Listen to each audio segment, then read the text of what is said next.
What happens when one of the most respected news anchors in America decides to ambush a global superstar with the most personal, invasive questions imaginable? What happens when professionalism goes out the window and a live television interview turns into a brutal interrogation? Well, you're about to find out because Jennifer Lopez just experienced the most humiliating moment of her entire career, and it was all caught on camera. Before we dive into this absolutely shocking exchange, make sure you hit that subscribe button and drop a comment below telling me what you think really went down here. Trust me, you're going to want to stick around for every single word of this, because what George Stephanopoulos did to Jennifer Lopez on Good Morning America this morning will leave you absolutely speechless. The green room at Good Morning America was buzzing with its usual pre-show energy. Jennifer Lopez sat in the makeup chair, her team making final touches to her already flawless appearance. She was there to promote her latest business venture, a new skincare line that had been months in the making. It was supposed to be a standard celebrity interview, the kind she had done hundreds of times before.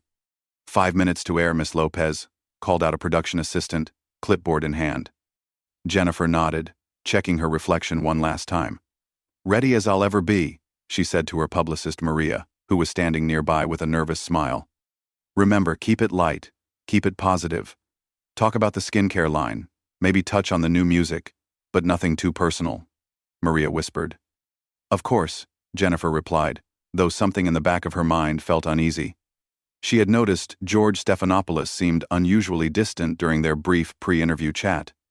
There was something in his eyes, a coldness she hadn't expected from the veteran anchor. The walk to the set felt longer than usual. The bright studio lights hit her face as she took her seat across from George, who was shuffling through his notes with an intensity that made her stomach tighten slightly. Good morning, everyone. I'm George Stephanopoulos, and we're here with the one and only Jennifer Lopez, George began, his voice carrying its familiar, authoritative tone, but there was an edge to it that viewers at home might not have caught. Jennifer, thank you for being here. Thank you for having me, George. I'm excited to talk about my new skincare line and some of the projects I've been working on, Jennifer replied with her trademark smile, settling into what she assumed would be a comfortable conversation. Yes, well, we'll get to that, George said, his eyes never leaving his notes. But first, I think our viewers would be interested in discussing some of the more pressing matters surrounding your personal life.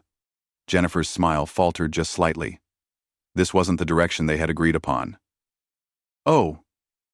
Well, I'm really here to focus on my business ventures today.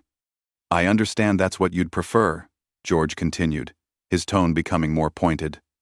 But surely you can appreciate that our audience deserves transparency from public figures like yourself. The word transparency hit like a warning shot. Jennifer felt her publicist shift uncomfortably in the wings, and she could almost hear Maria's sharp intake of breath from off-camera. I've always been transparent with my fans about what matters, Jennifer replied carefully, trying to steer the conversation back to safer ground. That's actually part of why I'm so passionate about this skincare line. It's about authenticity and helping women feel confident in their own skin. Speaking of authenticity, George interrupted, setting down his notes and leaning forward with a predatory focus. Let's talk about your recent romantic relationships. Specifically, the pattern of very public relationships followed by very public breakdowns. The studio fell silent except for the hum of cameras. Jennifer's jaw tightened almost imperceptibly, but her media training kicked in. George, I think we're getting off track here. I came to discuss my business. But isn't your personal life your business? George pressed, his voice taking on a prosecutorial tone.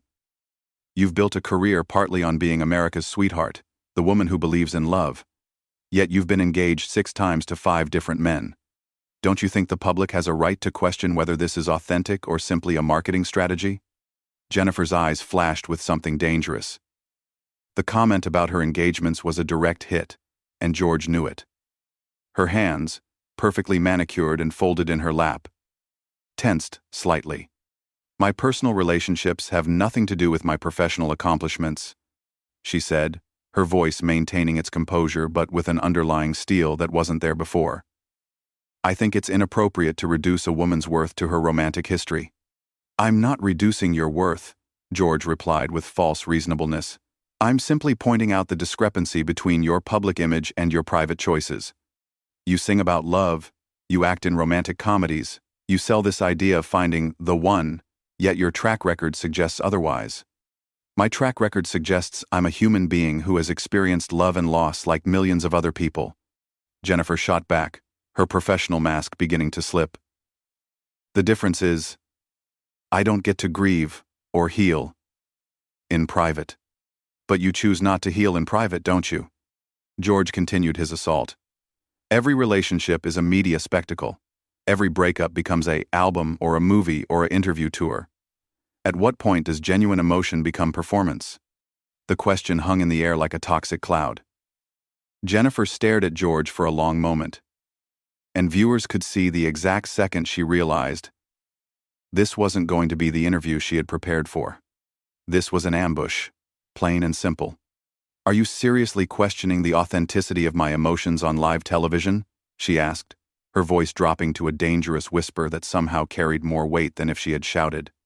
I'm asking questions that I think reflect what many people are wondering, George replied, completely unmoved by her obvious distress. You've made your personal life a cornerstone of your brand. Surely you can handle some scrutiny about it. Jennifer's breathing became slightly more pronounced.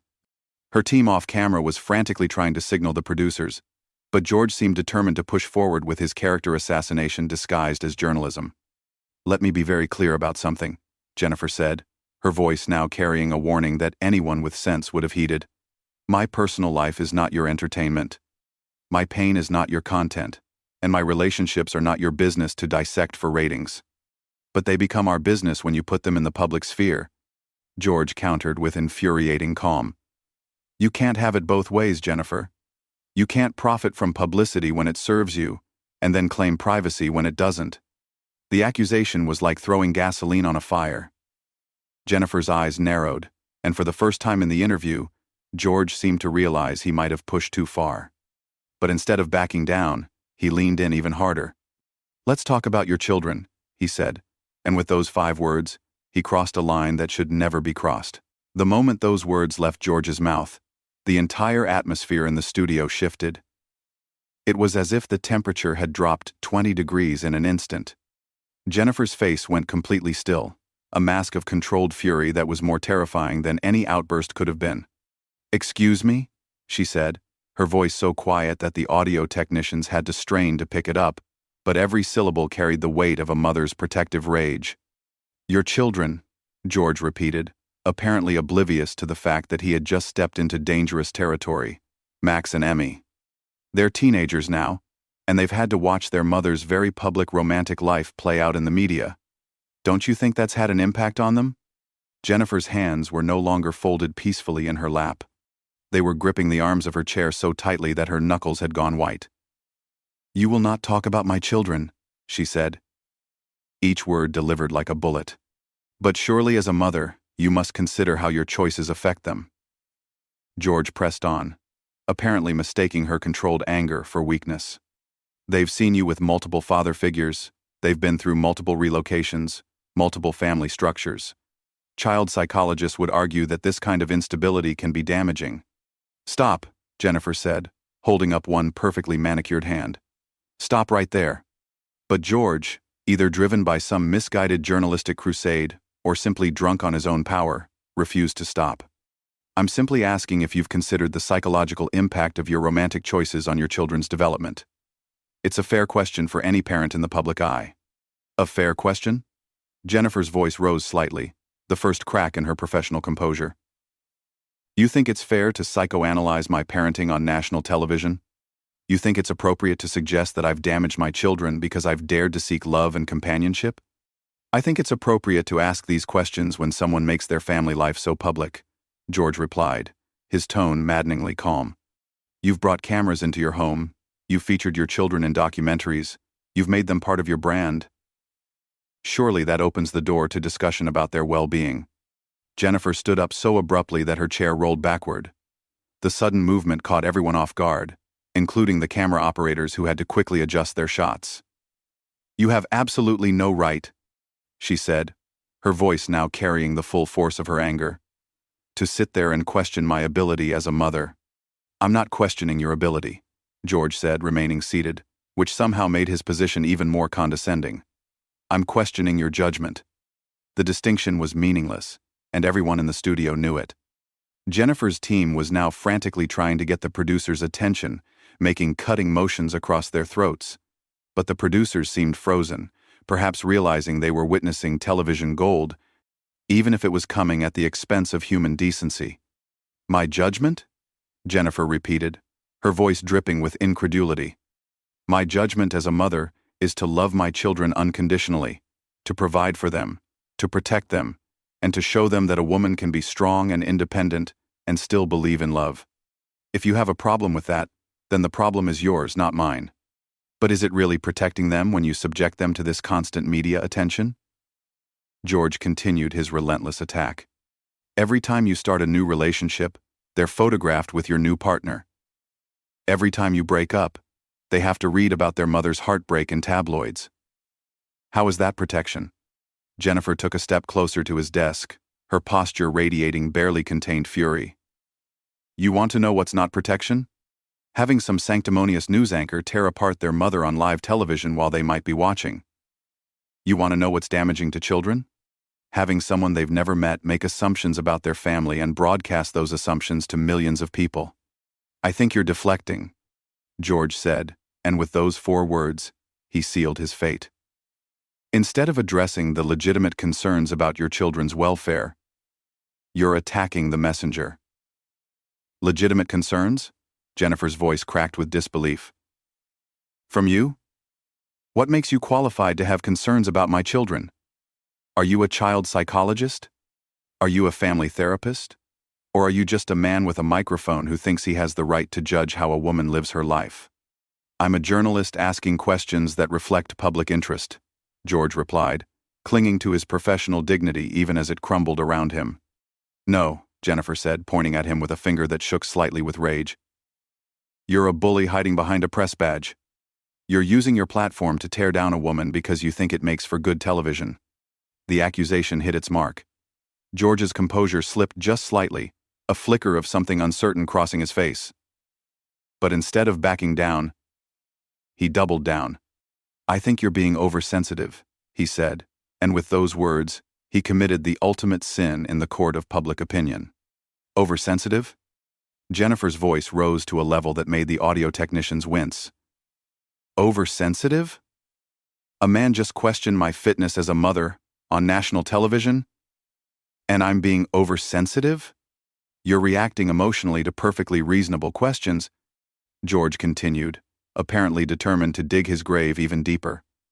"Perhaps that's part of the pattern we're discussing." The implication was clear, and it was devastating.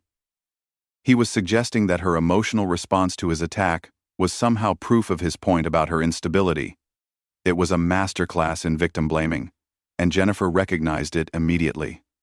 "Let me tell you about patterns," she said, her voice now deadly quiet again. "The pattern I see is a middle-aged man using his position of power to humiliate a woman who came here to talk about her business. The pattern I see is someone who thinks he can hide his misogyny behind the guise of journalism." "That's a serious accusation," George said, but for the first time he sounded genuinely rattled. "It's a serious situation," Jennifer fired back.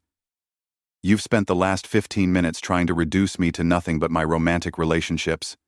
You've questioned my authenticity, my motives, my judgment, and my ability as a mother. And when I defend myself, you call me oversensitive. If that's not misogyny, then what is?" The studio was dead silent except for the hum of equipment. Even the usually bustling crew had stopped what they were doing to watch this train wreck unfold. George looked around, perhaps hoping for some sign of support, but found only uncomfortable faces avoiding his gaze. "I think you're mischaracterizing my questions," he said weakly. "Am I?" Jennifer challenged. "Then let me ask you something, George. When was the last time you questioned a male celebrity about how his multiple relationships affected his children? When was the last time you suggested that a man's romantic history made him inauthentic? When was the last time you accused a father of using his family for publicity?" George opened his mouth to respond, but no words came out. The silence stretched on, damning in its completeness. "That's what I thought," Jennifer said with bitter satisfaction. "Because you wouldn't dare ask those questions of a man." You reserve this special kind of scrutiny for women, don't you? You reserve this judgment, this moral superiority, for the women who dare to live their lives on their own terms. I think we should take a commercial break, George said suddenly, looking toward the control room. Oh no, Jennifer said, her voice sharp as a blade. We're not done here. The control room was in chaos. Producers were frantically discussing whether to cut to commercial, but the raw drama unfolding on screen was the kind of television that networks dream about. George looked like a deer caught in headlights, his usual commanding presence completely evaporated. We're live, he said weakly, as if reminding Jennifer of this fact might somehow make her back down. Yes, we are, she replied, her eyes blazing with righteous fury. And I want everyone watching to see exactly what just happened here. I want them to see how a so-called respected journalist ambushed a guest who came here in good faith. George tried to regain control of the situation. Jennifer, I think you're overreacting to what was simply a robust interview. Robust? Jennifer laughed, but there was no humor in it. Is that what you call character assassination now? Robust journalism? She began pacing in the small space next to her chair, her energy too intense to be contained. Let me paint a picture for your audience, George. I came here this morning to talk about a business I've built from the ground up. A skincare line that represents years of research and development. Something I'm genuinely proud of. But instead of discussing my accomplishments, you decided to turn this into a therapy session that I never consented to. Public figures should expect scrutiny, George said, grasping for his last shred of professional authority. Scrutiny, yes, Jennifer agreed, whirling to face him. But what you did wasn't scrutiny. It was a hit job. You came prepared with a list of my relationships like you were reading charges in a courtroom. You questioned my authenticity as an artist and as a woman. And then, when that wasn't enough for you, you crossed the line and brought my children into it. Her voice broke slightly on the word children, and for a moment, the pain beneath the anger was visible. Do you have any idea what it's like to have someone attack your parenting on national television? Do you know what it feels like to have your love for your children questioned by a stranger? George remained silent, perhaps finally understanding the magnitude of what he had done. But here's what really gets me, Jennifer continued, her voice gaining strength again. Your assumption that I owe you, or anyone else, an explanation for how I live my life. The assumption that, because I'm famous, my personal choices are somehow public property. She stepped closer to his desk, her presence commanding every inch of the studio. I've been in this business for over 20 years. I've built an empire. I've created jobs for thousands of people. I've donated millions to charity. I've broken barriers for Latino women in entertainment. But none of that matters to you. Does it? All that matters is who I'm dating, and whether it fits your narrow definition of appropriate behavior. I never said it didn't matter, George protested weakly. You didn't have to say it, Jennifer shot back. You showed it. In 30 years of journalism, this is what you chose to focus on. Not my business acumen, not my artistic achievements, not my philanthropy, my love life. Because apparently, that's all a woman is worth talking about. The cameras captured every moment of George's discomfort. His face had gone pale, and beads of perspiration were visible on his forehead despite the studio's air conditioning. And let's talk about this notion of privacy that you seem so confused about, Jennifer continued, her voice rising again. Yes, I've shared parts of my life with the public. Yes, I've been open about my relationships. But sharing doesn't mean surrendering my right to dignity. Being open doesn't give you permission to be cruel. She paused, letting that sink in before delivering her next blow. You want to know what's really inauthentic, George? A journalist who pretends to care about children's welfare while traumatizing their mother on live television. A man who hides his obvious disdain for successful women behind a facade of professional inquiry. That's not fair, George said, but his voice lacked conviction. Fair? Jennifer's laugh was sharp as glass. You want to talk about fair? Was it fair when you suggested that my emotional response to your attacks was somehow proof of instability? Was it fair when you implied that I use my children for publicity? Was it fair when you dismissed my accomplishments to focus on my personal life? She was on a roll now, years of frustration with media treatment pouring out in a torrent of eloquent rage. You know what the saddest part of all this is? I actually respected you. I thought you were different from the tabloid reporters and gossip columners. I thought you had integrity. The words hit George like physical blows. His reputation was built on that integrity, and watching it crumble in real time was clearly devastating. But you're not different, are you? Jennifer continued mercilessly. You're just another man who thinks a woman's worth is determined by her relationship status. Another person who believes that success doesn't count if you're female, and you dare to seek love and companionship. She grabbed her purse from beside the chair, her movements sharp and decisive. I'm done here. I'm done being your entertainment. I'm done letting you use my name and my presence to validate your small-minded prejudices. Jennifer, please, George said, finally showing some genuine emotion. Let's try to end this on a more positive note. She turned to face him one last time, and the look she gave him could have frozen fire. Positive? You want positive? Here's something positive for you, George. This interview is going to follow you for the rest of your career. Every time someone searches your name, they're going to see the day you tried to destroy a guest for ratings. Every journalism class is going to use this as an example of what not to do. The prophecy was delivered with the confidence of someone who knew exactly how media cycles worked. George's face had gone from pale to ashen. And here's another positive thought, Jennifer added, slinging her purse over her shoulder. I'm going to take my skincare line, my businesses, my talent, and my dignity, and I'm going to continue being successful while you explain to your bosses why you turned what should have been a promotional interview into a personal attack. She started walking toward the exit, her heels clicking against the studio floor with the rhythm of a funeral march. But she wasn't done yet. Oh, and George, she called out without turning around. The next time you want to question someone's authenticity, take a long look in the mirror. Because nothing about what you did here today was authentic journalism. It was just cruelty dressed up as professionalism. The studio doors swung shut behind her with a finality that echoed through the silent space. George sat alone at his desk, surrounded by the wreckage of what had once been his reputation, while the cameras continued to roll and capture every moment of his humiliation. The control room finally cut to commercial, but it was too late. The damage was done, and everyone in that studio knew they had just witnessed the end of George Stephanopoulos' credibility and the birth of a viral moment that would define both their careers forever. So there you have it. Jennifer Lopez didn't just walk out of that interview, she burned it to the ground and took George's reputation with her. What did you think of her response? Was she right to call him out so publicly, or should she have handled it differently? Drop your thoughts in the comments below, and make sure you subscribe for more shocking celebrity moments like this one. Trust me, you won't want to miss what happens next in the world of entertainment drama.